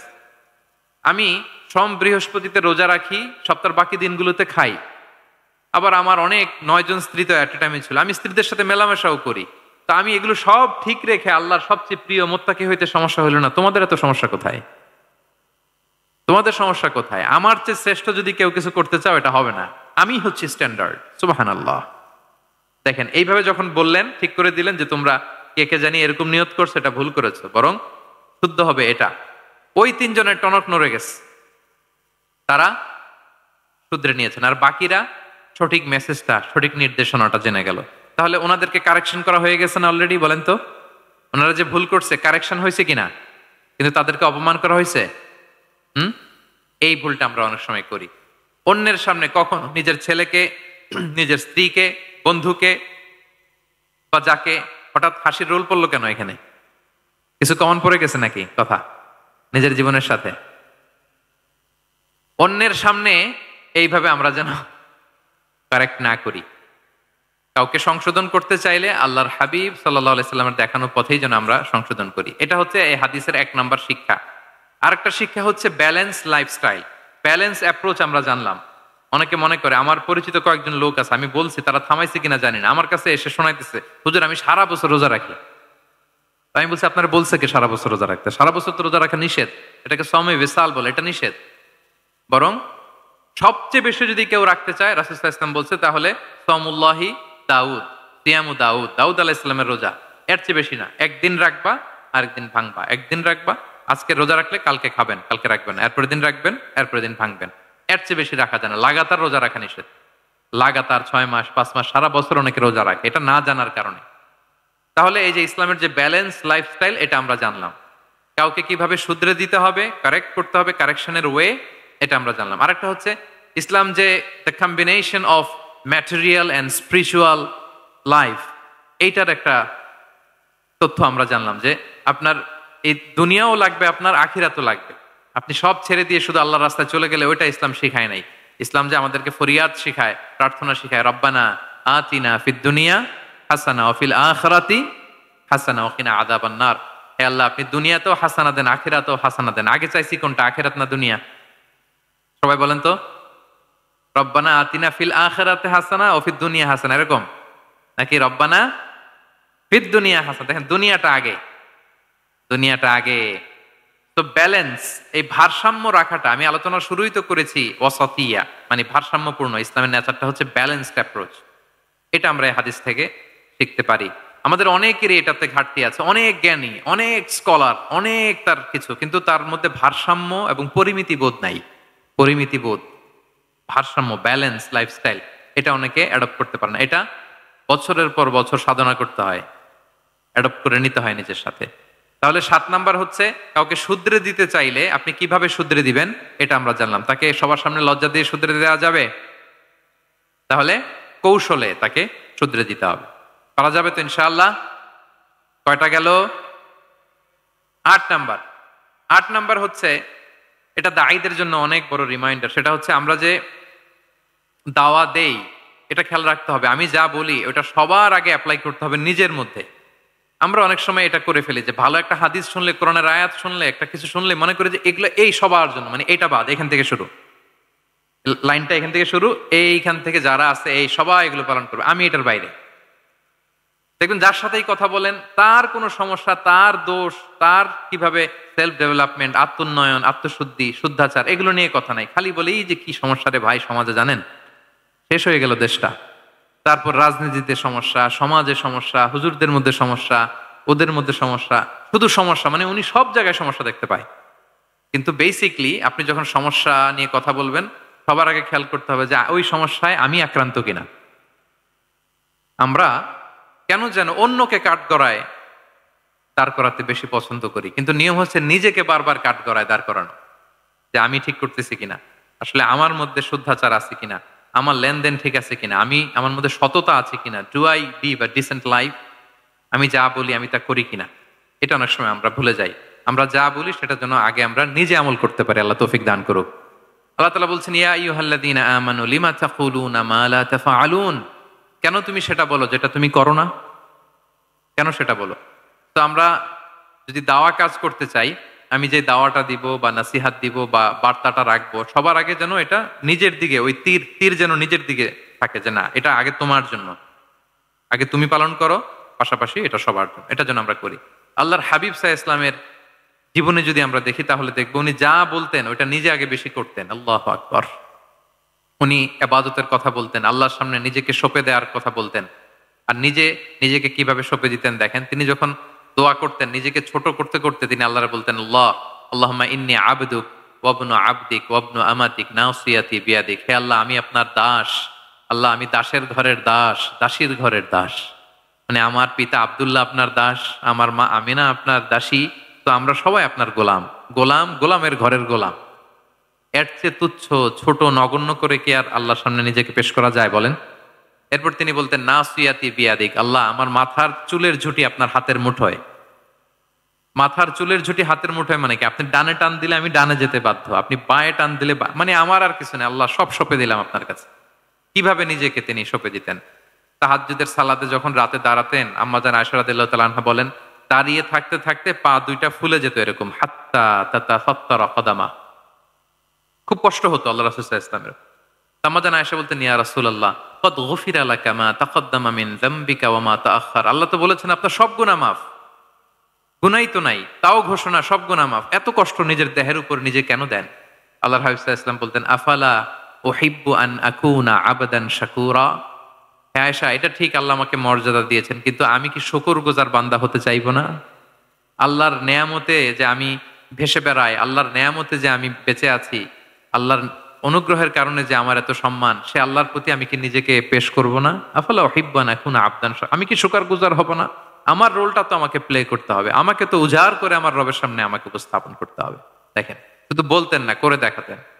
রাতের সালাতে যখন কিয়ামুল লাইল করতেন, কাঁদতে কাঁদতে দাড়ি ভিজে যেত, কাঁদতে কাঁদতে হাত্তা বাল্লাল আরদা হাত্তা বাল্লা লিহিয়াতাহু হাত্তা বাল্লা হাজরাহু, কাঁদতে কাঁদতে জুব্বা ভিজে যেত। সিজদায় পড়ে যখন থাকতেন কাঁদতে কাঁদতে জমিন ভিজিয়ে ফেলতেন আল্লাহর হাবিব সাল্লাল্লাহু আলাইহি ওয়াসাল্লাম।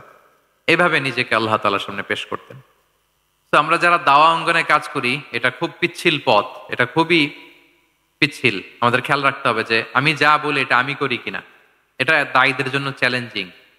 সে নিজে একটা ডিসেন্ট লাইফ লিড করা, তার নিজের মধ্যে সততা থাকা, নৈতিকতা থাকা, মোরালিটি, এথিক্স, ভ্যালিউজ নিয়ে যে আমরা বলি, ওই ভ্যালিউজের প্র্যাকটিস যেন আমাদের মধ্যে থাকে। আল্লাহ তাআলা আমাদেরকে তৌফিক দান করুক, আমরা পড়ি আমিন। 9 নম্বরে হচ্ছে কনসিডারেট হওয়া। রাসূল সাল্লাল্লাহু আলাইহি ওয়াসাল্লাম খুবই কনসিডারেট ছিলেন। এটা খুব গুরুত্বপূর্ণ, খেয়াল করে শুনুন।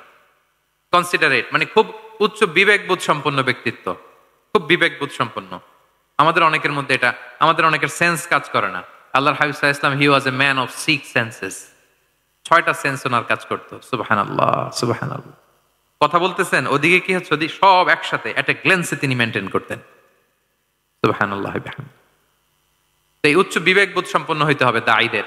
রাসূল সাল্লাল্লাহু আলাইহি ওয়াসাল্লাম একবার নামাজ পড়াচ্ছেন, পিছনে বাচ্চার কান্নার আওয়াজ, নামাজ ছোট করে দিয়েছেন, একেবারে ছোট, শর্ট শর্ট করে সিজদা, রুকু, মানে যতটুকু না হলেই না, অতটুকু করে নামাজ শেষ। জিজ্ঞেস করা হলো কেন? বললেন যে আমি দেখলাম একটা ছোট বাচ্চা কাঁদছে, এই বাচ্চার মায়ের বোধহয় খুব কষ্ট হয়ে যাচ্ছে পেছনে, বাচ্চাটাকে সামলাতে মহিলাদের প্রেয়ার হলে মাটার বোধহয় খুব কষ্ট হচ্ছে, এজন্য আমি নামাজটা একটু শর্ট করে দিয়েছি। সুবহানাল্লাহ। আমরা নামাজে দাঁড়ালে দিন দুনিয়ার হুঁশ নাই, কি হচ্ছে না হচ্ছে না, আপনার সব খেয়াল রাখতে হবে। কি হচ্ছে, you are a leader, you are a দাঈ, আপনাকে এটা খেয়াল রাখতে হবে। রাসূল সাল্লাল্লাহু আলাইহি ওয়াসাল্লাম এরকম উচ্চ বিবেকবোধ সম্পন্ন লোক ছিলেন। মুআয ইবনে জাবালকে এক জায়গার মদিনার পাশেই ইমাম করে পাঠালেন, ইমাম। তো ওই এলাকার মুসল্লিরা ছিলেন শ্রমজীবী। কি জীবী? শ্রমজীবী। ওনারা উট দিয়ে পানি নিয়ে খেজুর গাছে পানি সেচ দিত, তারা খুব কষ্ট করে সারাদিন। তো উনি মাগরিবের নামাজে একদিন নামাজ শুরু করলেন, আল্লাহু আকবার বলে সূরা ফাতিহার পরে উনি সূরা বাকারা শুরু করলেন। কোন সূরা? কোরআনের সবচাইতে ছোট সূরা নাকি? হ্যাঁ, আয়াত কত? সবচাইতে বড় সূরা। তো উনি হয়তো একটা খুব মানে চিল মুডে আছেন, একটা খুব ভালো মুডে আছেন, এবাদতের একটা মুডে আছেন। উনার আবেগ থেকে উনি হয়তো সূরা বাকারা শুরু করে দিয়েছেন, তেলাওয়াত করে করে মজা পাচ্ছেন, করতেছেন। কিন্তু পিছনে মুসল্লিরা হচ্ছে শ্রমজীবী, সারাদিন খেতে খামারে খেজুর বাগানে কাজ করে ওনারা নামাজ পড়তেছেন। একদল তো নামাজ ছেড়ে দিচ্ছে, ছেড়ে দিয়ে নিজেরা নামাজ পড়ে আল্লাহর হাবিব সাল্লাল্লাহু আলাইহি ওয়াসাল্লামের কাছে যে বিচার দিলেন যে, ইয়া রাসূলুল্লাহ, দেখেন এমন একজনকে ইমাম হিসেবে পাঠালেন, উনি মাগরিবের নামাজ শুরু করছে সূরা বাকারা দিয়ে। আমরা হচ্ছে শ্রমজীবী মানুষ, আমরা কি পারি এত সময় দাঁড়িয়ে থাকতে? রাসূল সাল্লাল্লাহু আলাইহি ওয়াসাল্লাম খুব রেগে গেলেন, খুব। মুআয ইবনে জাবাল রাদিয়াল্লাহু তাআলা আনহুকে ডেকে পাঠালেন। ডেকে কি শব্দ ইউজ করছে জানেন? উনি বললেন, আফাত্তানুন আনতা ইয়া মুআয। ফাত্তান মানে ফিতনাবাজ। হে মুআয, তুমি কি সমাজে ফিতনা ছড়াচ্ছ? তোমাকে পাঠালাম সেখানকার ইউনিটি ধরে রাখতে, ইমাম হয়ে নামাজ পড়াবা, তালিম দিবা। আফাত্তান আনতা ইয়া মুআয, তুমি ফিতনা ছড়াচ্ছ? তুমি কেন সাব্বিহ ইসমা রাব্বিকাল আলা তোমার মুখস্থ নাই? ওয়াশ-শামসি ওয়া দুহাহা মুখস্থ নাই? হাদিসে দুইটা সূরার কথা, যে এই সাইজের সূরাগুলো পারো না, তুমি এগুলো দিয়ে নামাজ পড়াবা যাতে ওদের কষ্ট না হয়। ওরা তো শ্রমজীবী সাহাবী, ওদের দিকে তো তোমার খেয়াল রাখতে হবে, কনসিডারেট হতে হবে। সুবহানাল্লাহ বিহামদিহি। দেখেন রাসূল সাল্লাল্লাহু আলাইহি ওয়াসাল্লাম ইমামকে এনে শাসন করলেন, বুঝিয়ে বললেন যে না, তোমাকে ছোট ছোট সূরায় নামাজ পড়াতে হবে যাতে করে কষ্ট না হয়। এবং রাসূল সাল্লাল্লাহু আলাইহি ওয়াসাল্লাম কাউকে কোনো দায়িত্ব দিয়ে কাজে পাঠালে ওনার বিখ্যাত একটা বাণী তিনি বলে দিতেন। আমার ভেরিফাইড যে ফেসবুক পেজের কভার ফটোতে দেখবেন এই হাদিসটা দেয়া। সেটা হচ্ছে, তিনি কাউকে কোনো দায়িত্ব দিয়ে পাঠালে তিনি বলতেন, বাশশিরু ওয়ালা তুনাফিরু, ইয়াসসিরু ওয়ালা তুআসসিরু। মানে তোমরা মানুষকে সুসংবাদ দিও, মানুষকে দিন থেকে ভাগিও না, দিনকে সহজ করে উপস্থাপন করো, দিনকে জটিল করে মানুষের সামনে উপস্থাপন করো না। আমরা এটা ভুল করি, এত কঠিন ভাবে উপস্থাপন করি, ভাবে যে কঠিন করে উপস্থাপন করতে পারলেই বোধহয় ওনার ক্রেডিট। এরকম একটা মানসিকতা অনেকের আছে। কোন মুফতি যদি এমন কোন ফতোয়া দেয় যেটা সমাজের অধিকাংশ মুসলিম চেষ্টা করেও মানতে পারতেছে না, কঠিন হয়ে যাচ্ছে, তার মানে something is missing in the ফতোয়া, something is missing in the legal opinion, and the মুফতি should revise the issue again and again. তাকে আরো মুফতিদের সাথে রিভাইজ করতে হবে, আরো কিভাবে জীবন ঘনিষ্ঠ করে মাসালাটা দেয়া যায়, তাকে এটা ভাবতে হবে। কারণ আল্লাহ দিনের মধ্যে জটিলতা রাখেননি, কাঠিন্যতা রাখেননি। আমরা দিনকে কঠিন ভাবে মানুষের কাছে উপস্থাপন করি, মানুষকে ভয় দেখাই, আমরা হতাশ করি, দিন থেকে ভাগাই। রাসূল সাল্লাল্লাহু আলাইহি ওয়াসাল্লাম বলেছেন, খবরদার দিন থেকে ভাগিও না, সহজ করে মানুষের কাছে উপস্থাপন করো, দিনকে জটিল করে মানুষের কাছে উপস্থাপন করবে না। তো তাহলে কনসিডারেট ছিলেন রাসূল সাল্লাল্লাহু আলাইহি ওয়াসাল্লাম, খুব উচ্চ বিবেকবোধ সম্পন্ন ব্যক্তি ছিলেন। একবার মাগরিবের সালাতে অথবা এশার সালাতে হাদিসে এসেছে যে ইহদা সলাতাইল ইশা মানে মাগরিব অথবা এশায় হাসান হুসাইন রাদিয়াল্লাহু তাআলা আনহুমাকে নিয়ে তিনি নামাজে গেলেন। নামাজের এক পর্যায়ে সেজদারত অবস্থায় ওনার নাতি হাসান রাদিয়াল্লাহু তাআলা আনহু ওনার কাঁধের উপরে চেপে বসলেন।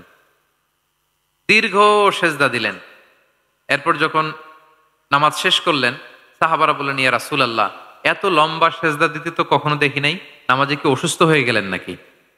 অথবা নামাজ চলা অবস্থায় কি কোরআনের আয়াত নাজিল হলো নাকি? রাসূল সাল্লাল্লাহু আলাইহি ওয়াসাল্লাম বললেন, কুল্লু যালিকা লাম ইয়াকুন, একটাও না, বরং ওয়ালাকিন নাবনি ইরতাহালানি, আমার নাতি আমার কাঁধে উঠছিল। ফাকারিহতু আন উআজ্জিলাহু হাত্তা ইয়াকদিয়া হাজাতা, আমি সেজদায় উঠতে গেলেই তো ও যে খেলতেছে এটা ডিস্টার্ব হয়ে যাবে, তো ওর যতক্ষণ না ওর খেলা শেষ না হয় আমি একটু ওয়েট করতেছিলাম। তার খেলাধুলা শেষে তার সময় যখন হয়েছে নেমে গেছে, আমি তখন সেজদা থেকে মাথা উঠিয়েছি। কি কনসিডারেট ছিলেন দেখেন, কি উচ্চ বিবেক বোধ সম্পন্ন। অন্যের যাতে কষ্ট না হয়, অন্যের যে কোনো কনসার্ন, এগুলো সব তিনি খেয়াল রাখতেন। তো দাঈদের এরকম সিক্স সেন্সের অধিকারী হওয়ার চেষ্টা করতে হবে। আল্লাহ তাআলা আমাদেরকে তৌফিক দান করুক। কয়টা গেল? 9টা। আর একটা সর্বশেষ, এটা খুব গুরুত্বপূর্ণ, আপনাদের সাথে খুবই রিলেভেন্ট, মনোযোগ দিয়ে শুনুন। সেটা হচ্ছে প্রপার টাইমিং ফর দাওয়া। দাওয়ার জন্য টাইমিংটা খুব গুরুত্বপূর্ণ। টাইমিং প্রপার টাইমে যদি দেন, ওটা ক্লিক করবে, ওটা স্পার্ক করবে। আর যদি সময় মতো না হয়, ওটা কাজ করবে না। প্রপার টাইমে প্রপার দাওয়াটা দিতে হয়, সঠিক সময়ের অপেক্ষা করা, যখন সেই সময়টা আসছে তখন দাওয়া দেওয়া। বুঝতে পেরেছেন না ব্যাপারটা? একটা ছোট্ট উদাহরণ দেই। এক ইহুদি কিশোর রাসূল সাল্লাল্লাহু আলাইহি ওয়াসাল্লামের খেদমত করতো। ইহুদি কিশোর, কোন ধর্মের কিশোর বলেন তো? ইহুদি কিশোর।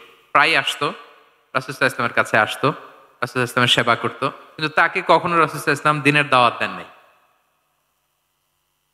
ছেলেটা ইহুদি, কিন্তু তার সামনে কখনো দিনের দাওয়াত তিনি দেন নাই। একদিন দেখে যে ওই ছেলে আসে না, লাগাতার এরকম কয়েকদিন যাবত ওই ছেলে আর আসে না। তখন রাসূল সাল্লাল্লাহু আলাইহি ওয়াসাল্লাম খোঁজ নিলেন যে কি হয়েছে। তখন রাসূল সাল্লাল্লাহু আলাইহি ওয়াসাল্লাম শুনতে পেলেন যে ছেলেটা অসুস্থ। ছেলেটা কি অসুস্থ? আল্লাহর হাবিব সাল্লাল্লাহু আলাইহি ওয়াসাল্লাম তার বাসায় গেলেন, যে দেখতেন যে বিছানায় পড়ে আছে ছেলেটা।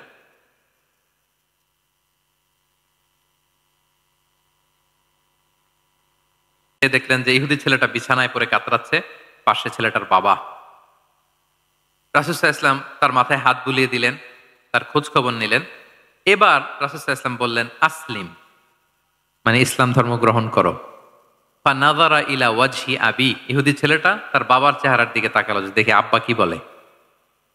বাবা যেহেতু দাঁড়ায় আছে, ফানাযারা ইলা ওয়াজহি আবি, বাবার চেহারার দিকে মুমূর্ষু ছেলেটা বাবার চেহারার দিকে তাকালো। তো বাবা বলল, আতি আবুল কাসিম, মানে আবুল কাসিম যা বলে তাই শোনো। রাসূল সাল্লাল্লাহু আলাইহি ওয়াসাল্লামের বড় ছেলের নাম ছিল কাসিম, ফলে ওনাকে আবুল কাসিম বলে মদিনাতে ডাকা হতো। আমাদেরও তো বড় ছেলে বা বড় মেয়ের নাম ধরে ডাকে না?